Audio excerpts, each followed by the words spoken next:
So over here, you can see that I have a table generated out of query. And if you want to, let's say, for example, sum up the prices according to the skill set right here, then what you can do is you can go to view, and over here you can see that there are different fields. So I'm just going to go around and remove out the other fields right here.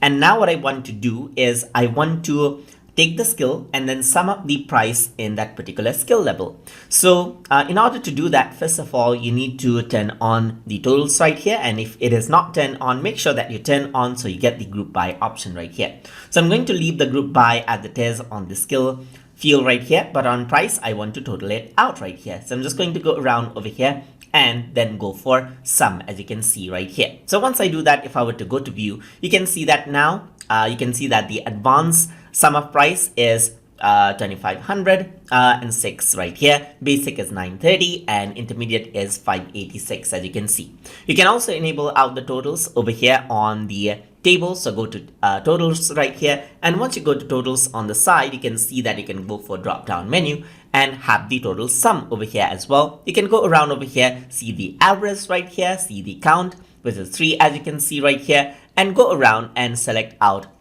the value according to how you like it. And what happens is that it'll just get displayed out right there. And that is how you can work around with group by and totals option inside of a query design inside of Microsoft Access. So hope you guys learned something as always. And as always, please like, comment, share, and subscribe.